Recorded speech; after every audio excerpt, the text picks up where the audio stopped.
Assalamualaikum warahmatullahi wabarakatuh. Alhamdulillah, amma ba'd. Ikhwani fillah rahimakumullah. Nah, teringat pada saat akan terjadinya perang Badar, malam harinya Rasulullah berdoa kepada Allah mohon agar peperangan tersebut dimenangkan bagi kaum muslim. Beliau berdoa sangat penuh harap cemas. Bagaimana tidak, karena waktu itu pasukan kaum muslim jumlahnya sedikit, 313 orang. Sementara dari pasukan kaum kafir Quraisy jumlahnya sekitar 1000 lebih gitu ya. Maka beliau berdoa sangat sungguh-sungguh. Bahkan dalam riwayat digambarkan beliau mengangkat tangan itu saat berdoa sampai tinggi gitu ya, melewati bahu beliau. Bahkan sorbannya pun sampai terjatuh. Ikhwani fillah rahimakumullah. Setelah itu, setelah lama berdoa, Abu Bakar menghampirinya lalu berkata, "Wahai Rasulullah, cukuplah engkau berdoa, niscaya Allah akan mengabulkan." Singkat cerita, pagi hari Rasulullah tidak tidur. Setelah berdoa, Rasulullah tidak tarik selimut, tapi Rasulullah mencabut pedang untuk berperang, ya, memimpin pasukan. Alhamdulillah doa beliau dikabul, walaupun jumlah muslim sedikit, perang itu dimenangkan oleh kaum muslim. Ikhwani fillah rahimakumullah. Dari kisah tersebut saya ingin ngambil benang merah dengan peristiwa kekinian. Kita saksikan saat ini pasukan Israel, ya, Zionis Yahudi itu sedang membombardir warga Palestina. Mereka merudal, menembaki, bahkan mengusir orang-orang Palestina di jalur Gaza. Ya, rumah-rumah orang Palestina itu direbut lalu diisi dengan penduduk Yahudi. Atas tindakan kebiadaban orang Israel ini, reaksi umat Islam, ya, khususnya para pemimpin dunia Islam, itu positif. Mereka mengirim bantuan berupa obat-obatan, tenaga medis, dan lain sebagainya. Bahkan di antara mereka pun berdoa demi keselamatan warga Palestina, dan mereka pun berdoa demi kehancuran orang Israel. Namun setelah berdoa tidak melakukan apa-apa, berbeda dengan Rasulullah. Setelah berdoa, Rasulullah berperang, ya. Doa Rasulullah kan minta dimenangkan peperangan, maka untuk merealisasikan doa tersebut ya harus berperang gitu ya.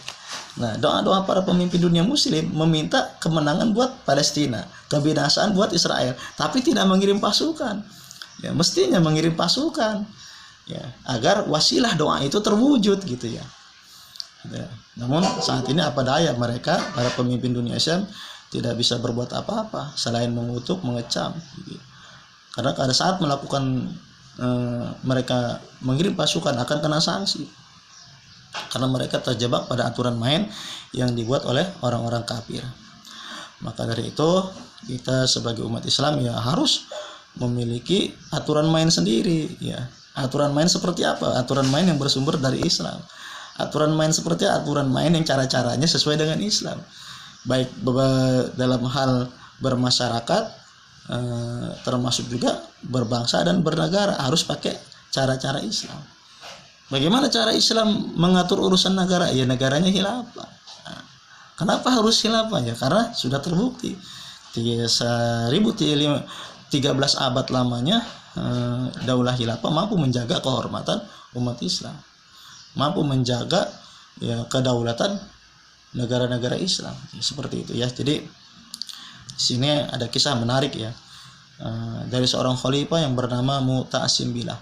Beliau khalifah dari Bani Abbasiyah. Kejadiannya tahun 223, yaitu atau tahun 837 Masehi.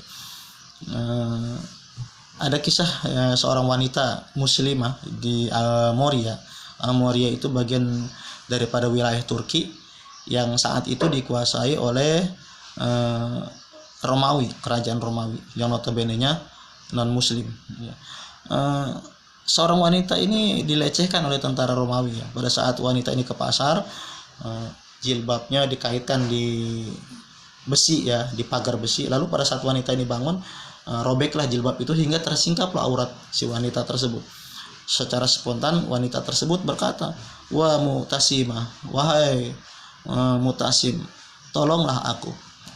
Ternyata omongan si wanita tersebut sampai kepada sang khalifah. beliau bangkit dari singgasananya dan mengirim pasukan untuk membebaskan si wanita tersebut. Dalam kitab Al-Kamil fi Al-Tariq karya Ibnu Al-Athir, itu digambarkan bagaimana pasukan Mu'tasim Billah, kepalanya sudah sampai di Amuria, buntutnya masih ada di Baghdad, ya, pusat pemerintahan khalifah. Itu luar biasa, satu orang wanita dibela sedemikian rupa. Bagaimana sekarang?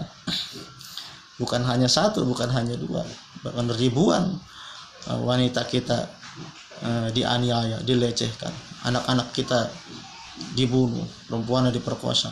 Ya, itu terjadi di negara-negara yang memang Muslim itu minoritas, di Myanmar, di Uyghur, bahkan sekarang di Palestina. Artinya apa? Artinya mereka tidak mampu melindungi, para pemimpin dunia tidak mampu melindungi umat Islam. Ya, maka kalau dalam daulah khilafah, insya Allah itu semua akan bisa ditanggulangi. Ya, ada logika sederhana yang membuat kita mesti berpaling daripada aturan-aturan orang kafir dan kita kembali kepada aturan Islam. Kita ingin bermain bola basket. Cara bermain bola basket menggunakan tangan. Ya, kita pakai lapangannya lapangan bola basket. Jangan kita mau main bola basket tapi kita masuk ke lapangan bola sepak. Nah, dalam aturan bola sepak, memegang bola pakai tangan itu pelanggaran. Ya. Bagaimana mungkin kita bisa bermain bola basket kalau kita ada di lapangan bola sepak dengan aturan bola sepak? Megang pakai tangan ya pelanggaran. Itulah yang terjadi sekarang di umat Islam.